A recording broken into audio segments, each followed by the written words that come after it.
I really do encourage you to check out Enactus. The other part of it is, in terms of my job, co-advising club is a part of my outside of the classroom responsibilities. I love doing it. I love what I do there, and I hope that you guys will consider to give it a chance. If you have intense competition schedules, for example, don't worry about that. We accommodate people and athletes of all kinds of schedule problems. Again, we covered everything that we're going to be doing in class today, guys. We left off talking about the 5 environments of business whenever we started this past Monday. So I want to jump back in. When we start talking about the 5 environments of business, what we're really talking about, guys, are the ways that everything in business ties together. We've got the economic and legal environment. We've got the tech environment, competition, and social. These are all things that tie together in business. Let me give you an example. When the economy tanked back in 2008, were people more or less likely to buy items they didn't really need? They'd be less, with less disposable income.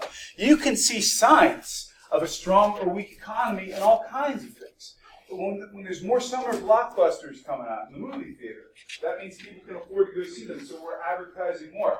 When you see more high-end products emerging, when you see companies, by the way, when you're trying to buy a car, is it harder or easier to buy a car during a recession or not during a recession? Which time is it harder to buy a car? Generally speaking. Well, I would say actually, if you're employed during a recession, here's why. Because car companies are going to be more likely to give you 0% financing and incentives to buy when nobody is buying. There was a time back in the 90s, for example, during the dot-com boom, if you were trying to buy a high-demand vehicle, like a Toyota, for example, the average finance rates back in the 90s for new vehicles were about 4.9% for 60 months. That's substantial. During the recession, almost every manufacturer was saying 0%. We will give you money without interest to buy a car from us. For example, GM, General Motors, during that time, was largely insolvent and actually went bankrupt, but GMAC, their finance branch, was still able to offer 0% financing because they had prepared for it. That's a bit of a tangent, guys. I want to show you how this stuff interplays. We start talking about the economic and legal environment. This is where we left off. In the United States, it's not hard to start a business. It's not easy to have a successful business, but it's not hard to start a business because anybody can put out a shingle. Anybody can file basic tax paperwork and start as a consultant or even a nonprofit. And one of the greatest parts about capitalism is that we can start a business on our own as we see fit if we have the resources to do so. So there are a minimum of laws that prohibit us from starting businesses. Now, some of the challenges of the economic and legal environment. Let me ask you guys, if I'm setting up a business from a legal standpoint, what's something that would keep me up at night? What's something I would be afraid of? Yes. Taxes, for sure. That's the number one reason businesses close, is not having a tax history. Why else? Insurance. You got it. Why is insurance so important? You pretty much have to have it. Let's put it this way. If I own a business and I own an ice cream stand, somebody drops an ice cream cone and the next person coming along slips and falls on that soft serve, who's paying the bill? You got it. You better have insurance. And those are things also that we have to think about product liability as well.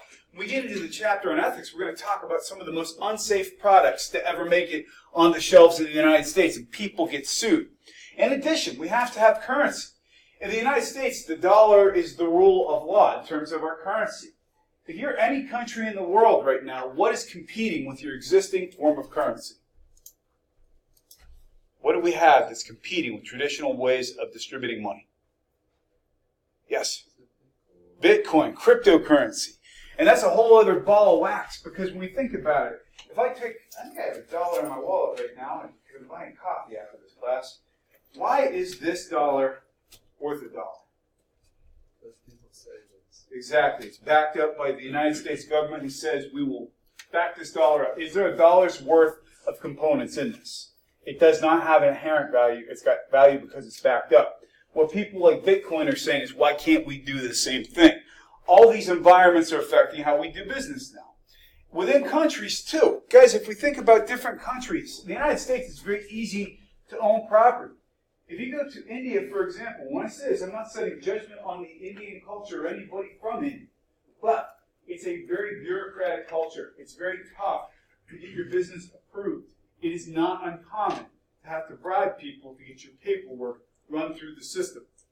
Officially, in the United States, we do not allow companies who operate outside of our borders to bribe officials. Does it probably happen still?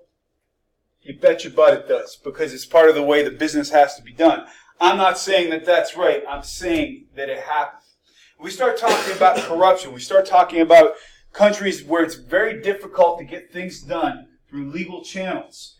The least corrupt country in the world, at least according to our good friends at Business Insider, is Denmark. It's a very ethical country. If we go into the most corrupt countries, we're talking about Somalia, where there have been wars and warlords going on forever. North Korea, obviously. North Korea, by the way, did you guys know in North Korea, and I'm not making this up, there are state-sanctioned hairstyles. You can literally go to jail for having the wrong haircut. If you're Kim Jong-un and you're telling anybody what kind of haircut they ought to have, there's a problem. But you can go to jail for having the wrong haircut. And here's the other thing, too. If you go to jail in Korea, have you guys heard about the 3 generations policy? Basically, if I got arrested, they would arrest my father and my son. 3 generations do the time for one person's crime. It is a very corrupt regime.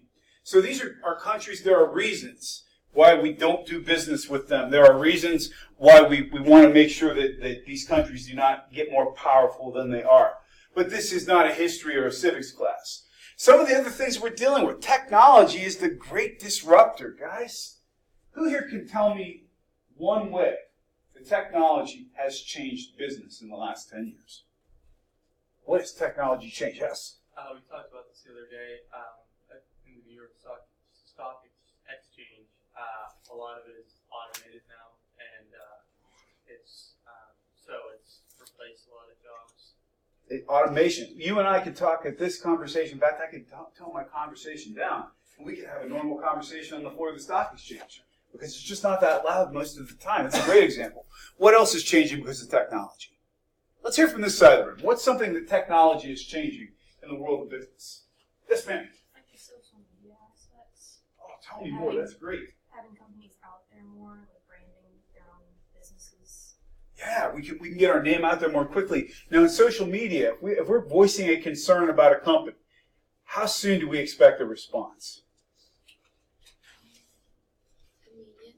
Yeah, we want immediate response. In the old days, oh, you got a problem with your Heinz ketchup. Call this 1-800 number, and we're not open on weekends, so leave us a message. We'll get back to you next week. By the time you have a problem with a product and you've aired your grievance on social media, millions of people theoretically can see what you're complaining about or what's wrong with the product. So social media has changed the way. That's a great, great point. How else has technology changed the way we're doing business? Yes? Online sales versus retail. Oh, tell me more. How is that affecting brick and mortar retail? Totally. Think about it, guys. My heart breaks for the children who are growing up now who will never have the experience of walking through a Toys R Us at Christmas time. That was a magical experience for people in certain generations. And what happened last year or 2 years ago with Toys R Us? They went belly up. And do you know why they went belly up, by the way? Oh, I thought you were going to ask what happened, so I was going to say they went belly up. They did go belly up, yes. Online shopping. You got it. Everybody's buying on Amazon these days. And so they could not compete under the new models. Go to a shopping mall and watch how many empty spaces. If you want to know whether so many community colleges and clinics and dentist offices moving into shopping malls, it's unoccupied retail space. Here's another one for you too, guys. Amazon.com in the Christmas shopping season of 2018, out of every $10 spent in the United States on the internet, how many of those dollars went to Amazon? 6. It's not quite 6. Yes. 4. It's a little more. It's $4.50. Now that sounds like I would have assumed maybe even larger too. But when you think about the big picture, you think about how many companies are on the internet. One company is eating every $4.50 out of every $10 spent. Is that a company you want to take on? That's a tough business model to compete with. So technology is changing that too. And by the way, the other companies that are being affected by Amazon are the people who ship your stuff, because what's Amazon controlling now? They're doing their own transport, they're doing their own delivery, they're going to be doing drone deliveries. Yes, and so technology makes it more efficient and productive, and the more efficient and productive one person could be, the fewer people we need. So that's a way that technology is affecting our business environment as well. If we think about it too, just before we move out of technology in general and into e-commerce, is there any good reason why we really need people at the counter for fast food restaurants? How do you guys pay? When you go to eat, do you use cash or do you use a card or do you use an app on your phone? How do you pay? Everybody's using cards or apps, and a few people are still using cash. I think cash is good to have, but a lot of people don't carry it anymore. So if we have a completely cashless society, which we seem to be heading toward, why do we need people at the counter? There's actually a term for it, guys. There's a whole new kind of restaurant out there now called a ghost restaurant. Have you guys heard about this? No counter staff. Everything is delivery or pickup. So there's nobody working a front counter. You pay online, you pick it up at a pickup window. That's the way of the future. E-commerce too, guys. The idea of selling and buying online. We have two kinds of e-commerce primarily. We've got business to consumer and business to business. Which is a bigger market? Any guesses? Who thinks business to consumer is bigger? By show of hands. Who thinks business to business is bigger? Who has not yet raised their hand because they don't honestly know? It's okay not to know. That's how we learn. Guys, in terms of both those, believe it or not, business to business is bigger. Because e-commerce started with people like Ford Motor Company and Baxter Pharmaceuticals buying large supplies from other big companies. So business to business is still bigger, but business to consumer is sizable too. One of the other reasons why this stuff is becoming so prolific is that we've got an entire generation now whose information is online. Amazon does a pretty good job of seeing your buying habits and knowing what you're likely to want to buy. Has anybody here, and I'll fess up too, has anybody here ever bought something online based on an automated recommendation from Amazon or somebody else? Point out something you might like, and darn it if I didn't like it. It's amazing how well they know it. Somebody said once they could do a prediction of somebody's personality based on their internet browsing history. What do you guys think? Do you think we could? Jackson, you're nodding your head. Do you think we could put a pretty good picture of somebody together? What can we know about somebody based on where they go on the internet? Let's keep it family friendly. No, you could tell, so you like superheroes and stuff like that. And if we looked at what you bought online, would we be able to tell that you bought some superhero stuff? You went to my office, you'd know that for sure. Yeah. So, yeah. Like me, I play golf. I just bought a new pair of golf shoes online. I do a lot of if you want my YouTube and watch my YouTube history, a lot of golf stuff. So you could definitely. We could see if somebody's deciding to go with a keto diet because they're looking at that stuff. We could see if somebody's thinking about buying a house. We could see if somebody's thinking about getting divorced. I mean, these are things that show up on their internet search history. And here's the trick, guys. If you're Google, your number one source of revenue, if you're Google, is advertising. And it's targeted advertising. And here's a real mind bender for you guys. Google has been around, actually two real mind benders for you. Google has been around since approximately 1996. Google has archived every search that every person who has ever used Google has ever made. They have kept search history on every single search you've ever made. Now, they claim after several years they de-identify it. But if you're logged into a Google account, if you use Gmail, they're tracking where you go, and that's in your terms and conditions of use. That's number one. Number two, in terms of Google itself, Google was actually a startup in the late 90s, and there was a bigger company that wanted to buy Google. Do you know who it was? The number two search engine. Who was it? Do you know how much that Google was for sale for? Do you remember that one? What their whose initial offer was? Yeah. I don't really remember. I think it was in 5 to 10 million range, maybe. It was in billions, but Google basically wanted $2 billion, and Yahoo said it was too much. How would you like to be the person at Yahoo who made that decision? Where's Yahoo these days? Who owns Yahoo? Verizon. They bought them for a few $million. And so that's an idea that you also can sometimes make bad decisions on that side of things as well. In terms of the competitive environment, guys, every industry has its own competitive environment. Some industries are very competitive. Some are not. Let me give you a comparison. If I said, hey, I'm hungry for some fast food, I think I'm going to Burger King. Who are Burger King's big competitors? McDonald's, Wendy's, or we can even go into things like Chick-fil-A. There's a lot of competition in fast food. If I want a new pair of sneakers and I'm thinking Nike, who are my big competitors? Under Armour, Adidas, Reebok, you can name them. There's lots of competition there. Who's my competition if I want to buy a high-end electric Tesla? Who are my big competitors? In that price range, not a lot of them. So every company has its own competitive environment. If you're the first person to market, you sometimes have no competitors, for example. Here's another example. If you have cable internet in your home area, who are your competitors? Who here has access to more than 2 internet service providers at home? How many do you have access to? There's like Verizon, Dish, Cox.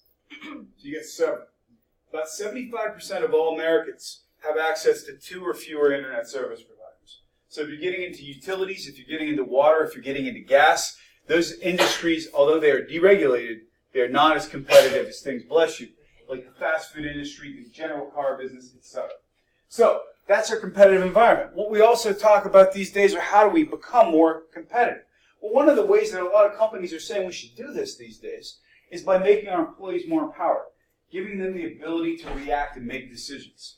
For example, has anybody here ever had a bad experience at a restaurant that somebody at the restaurant managed to fix? Tell me about your bad experience. Well, it wasn't personally my trip, but my sister's. This was a long time ago. We were eating at Bravo. Yeah. Bravo, and she was eating salad, and she took a bite of the salad, and there was a beetle in it, and she accidentally went in her. She ate it and then felt something moving in her mouth. Oh my God. Spit it out. We got the meal for free, but yeah, it was bad. Wow. A beetle. Yeah, in the salad. And not only did it was in there, she went to go take a bite, and it was in her, she was in her mouth, felt it, spit it out. And I was like, what? And she was like, "This is a ball with my food." And they took care of it. Have you guys been back since? No. There's some situations I don't know if you can fix. And getting a live bug in your mouth at a restaurant, I think I'm probably scratching them off. It could have, mine had just, gotten in from outside and found its way in the salad, but it's something you definitely don't want to have as bugs in your salad. I think that might be the quote of the day. Yeah. Something you do not want is bugs in your salad. That's right. Wow. Not what I was expecting. Not what I was expecting. Anybody else have a less bad experience that was fixed? Yes. So one time I had rotten food at Applebee's, so I took a picture of it and I posted it on Twitter. I tagged Applebee's, and then they ended up DMing me and sending me 3 $10 vouchers for Applebee's. See, that's example of empowerment too. Somebody was empowered to make it right. The beetle person was empowered to make it right too. Unfortunately, that was a pretty extreme example. Yeah. I'll give you an example of an empowered employee. I'm a big Sheets fan. I stop there almost every day. I know we've got folks in here who like Wawa better. We're going to have that debate later in the class. But the point is, I was waiting in line, and my coffee that I got was cold. And I got it out of the machine. The lady had noticed I had taken it from a machine that was at the end of its run. And she came up to me and said, "Look, I'm sorry about your coffee. The next one's on me." While I'm online, he gave me a coffee coupon. That's an empowered employee. That was a 99-cent cup of coffee. It was a refill. It wasn't a big ticket item. But it made an impression on me that person cared about the kind of day I was having. That's a competitive environment that prizes empowerment of its staff. And people who are empowered tend to care about their companies more, and they make their companies more competitive. Now we're getting into the social environment. Guys, we're talking about demographics in our social environment. We're talking about income levels. We're talking about what is the picture of the person you're selling to. Let me give you an example. You guys right now are all in a very key demographic to retailers. All of you are between the ages of 18 and 24. You're generically referred to as Generation Z. Why are marketers salivating at the thought of getting your attention? Why do they care about you guys so much? Yes? Exactly. You want to get them as loyal members of your family. So there are things in your demographic that are way different than my demographic. What's likely to be the top 2 social media of choice for you guys? Twitter, Instagram, and maybe Snapchat. Snapchat, believe it or not, doesn't have as big of a user base as the other 2 platforms, but it's popular. I'm a Gen Xer. What's my social media of choice? Of course I'm on Facebook, along with all your parents and grandparents. So if somebody wants to reach my generation to sell me my first pair of Velcro shoes, my track pants, and my Buick, they're going to be advertising to me through Facebook. They're going to be talking to you guys about cool stuff like the latest smartphone or the cool new hybrid car through your social media platforms. We build a demographic database. There are things the companies sell to me that they don't sell to you and vice versa. Here's the trick though, guys. If you're Nike, if you're Adidas, or if you are the athletic company du jour, you're also thinking about my generation too, because we're staying active longer, we're living longer, which means Nike may have 2 different advertising campaigns, how to reach you guys as opposed to how to reach me. If I'm a company like, let's say I'm Kawasaki, what is Kawasaki's main bread and butter? Yep, motorcycles, side-by-sides, those sorts of things. Why might they have a different advertising strategy in the southern U.S. than the northern U.S.? You got it. You can ride your motorcycle year-round if you're down south. If you're up here, you get that magic period of 4 months where it's sunny and it doesn't rain too much. So our demographics are basically how we're building a picture. We're also talking about income levels too, guys. When I say this, guys, I don't mean it as a subjective statement. But between you guys and me, if you're starting your career at 22, or if you're in the middle of your career at 46, who's likely to have more spending power? Somebody my age. You're going to be targeting different things to me. You're going to be selling me home security solutions. You're going to be selling me lawn care. You're going to be selling me how I can make my house better. I'm going to be selling you more fun lifestyle choices, different demographics. Well, in addition, guys, in the social environment, we are a more diverse country, both by ethnicity and by gender than we've ever been. 52% of the executive workforce now female. We can't keep selling stuff to old white men because that is not the picture of the United States. We're more diverse than we've ever been, and companies and businesses who are ethical and want to succeed in the 21st century are realizing that. We're also realizing, too, that we can get into bad situations when people in our companies don't act ethically in this regard. I'm thinking of a mistake that a company named Starbucks made earlier this year. What did they do? What did Starbucks do? How did they mess up in Philadelphia? They profiled 2 guys because they were African American and made them leave. And they said that they did not want them in the store if they were not purchasing products. That resulted in the company responding by shutting down for an entire day. Every chain in the United States shut down and said, we're going to get this right. We're going to train people how to not discriminate against customers. So that's an example of how a company has to respond to this stuff. If you're selling to older citizens, guys, again, you're thinking about how you can diversify your product lines. And again, if you're a company too, more people are single parents these days too, which is opening up different ways we're selling stuff. It also means companies have to manage their staffs differently. Think about this, guys. If we've got more people who are raising children on their own, how do companies have to respond to that? How might a company choose to respond if we've got single parents working with us? What are ways we can make life easier for them? Yes? Free daycare. Yeah, free daycare or flexible schedules. If we want good people working for our companies, I'll tell you how extreme it's going too. On the West Coast, guys, this is something we talk about in HR, but I'm going to tell you about it now. On the West Coast, big tech companies like Apple and Google and other big tech firms are offering females free egg freezing services. Why would they do that? Why would a company like Apple or Google say, we will freeze an egg for you to use later to have a child?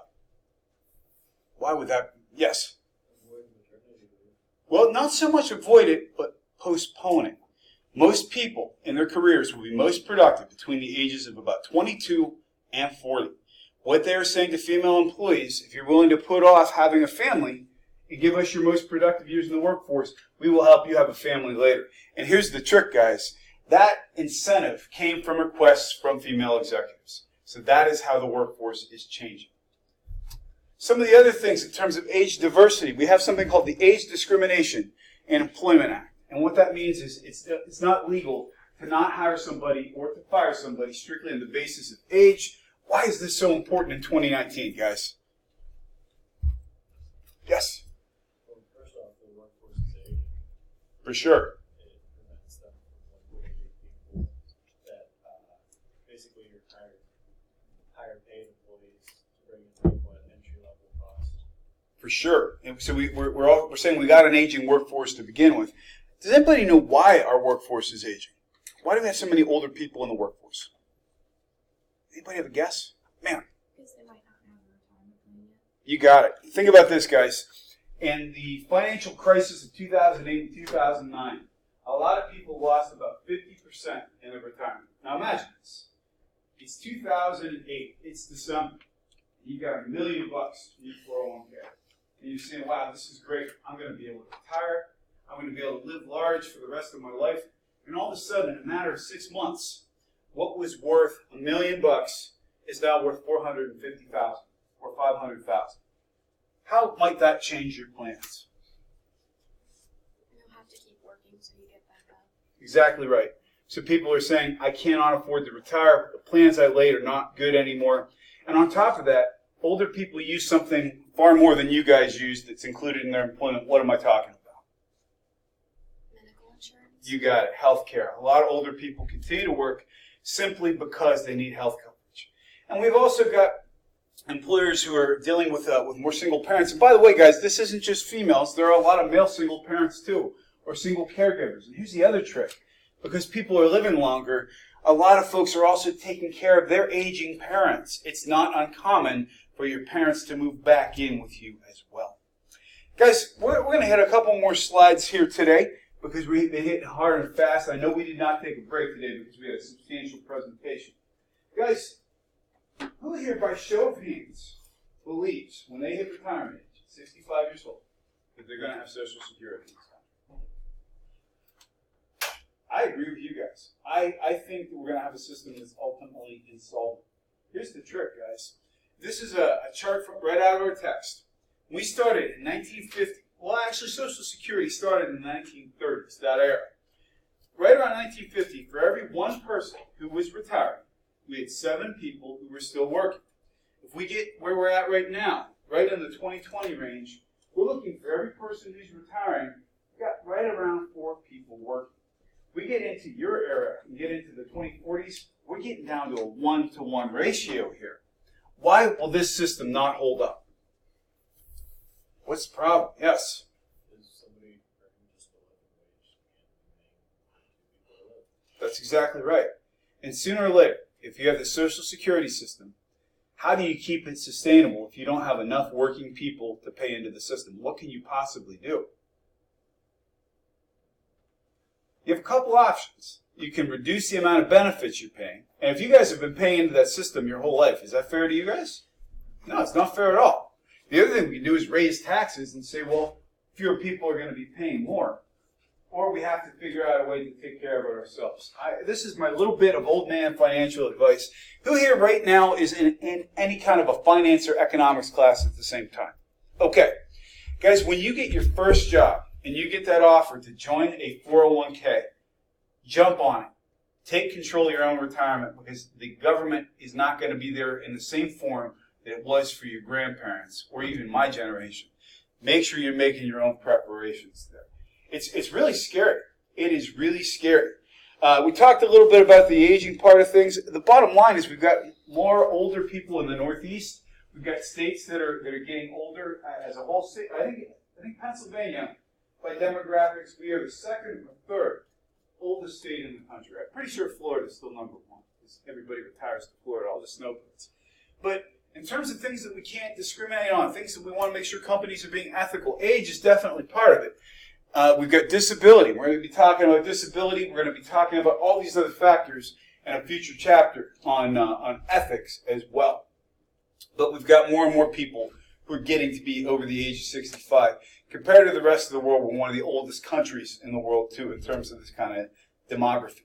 Here's something else to keep up and to think about, too, guys. Right now, in terms of current demographics, and if you were going by how people self-identify, Currently, we've got almost 3/4 of people in the United States identify as Caucasian. By 2050, people who identify as white or Caucasian are going to be less than 50% of the population. We are a changing country, and it means that we need to take diversity seriously and to be ethical. Finally, our last environment we're going to cover today is the global environment. Now, I generically say in class, guys, that if you have a business, you're global. The fact that you get parts and supplies from everywhere else. Generally speaking, that's true. There are some businesses that aren't really affected by global politics. For example, when we do our 5 environments of business exercise, if your business is a pizza shop in Loretto, the war on terror is probably not affecting much of what you do on a daily basis. So it's perfectly acceptable to say that the global environment is not relevant to you. If you're not selling pizza internationally, it's not relevant to you. However, if your service is that you're providing internet service, yeah, you could have some global competition. And the fact that you also have to get some of your parts and supplies for your internet service, for your hardware from China, for example, or from Japan, or from the Middle East, there are lots of ways in which global politics affect every one of us. One of the ways it affects almost all U.S. citizens. We have been at war in this country since 2001. How have we paid for those wars? Most of our tax money goes to the military. Exactly right. And when I say this, I leave it up to your own decisions on what's going on with the wars on terror. But the bottom line is, these are not things that we have budgeted for. And it means that we have to pay for them by raising taxes or otherwise going into debt. We're going to be talking about the national debt as we get into future chapters as well. So, guys, where I'm going to leave this off in terms of the global and ecological environment, this is our last point for today before I dismiss you for today. Whether or not you believe in man-made climate change, that is something I leave up to your own opinion, because this is not a science class. I will say that when we have any indicators of climate change, people in the developing world tend to be the first people who are impacted. Why is that? Why are people in the developing world sometimes the first ones to be affected by climate change? Anybody know? It's a complex question. Any guess? It affects their resources. Totally. Because people who live in developing worlds tend to live close to sources of water. They tend to live so close to the equator. They also live on islands. And with rising sea levels, for example, those can affect somebody's lifestyle and way of life as well. Guys, based on our progress today and based on the fact that we did not get to discuss this yet, our original due date for the 5 environments of business was going to be Monday. I'm going to move that back to next Wednesday. And that way we can talk about this in class on Friday, give you a chance to actually do this exercise together. Now, if you've already submitted that assignment, and after we do it in class, you're not happy with your submission, you are welcome to modify and resubmit. But we're going to cover this in class on Friday. I'm going to move the due date back by later today. Have a great day, guys. And for people who are traveling for competition, good luck.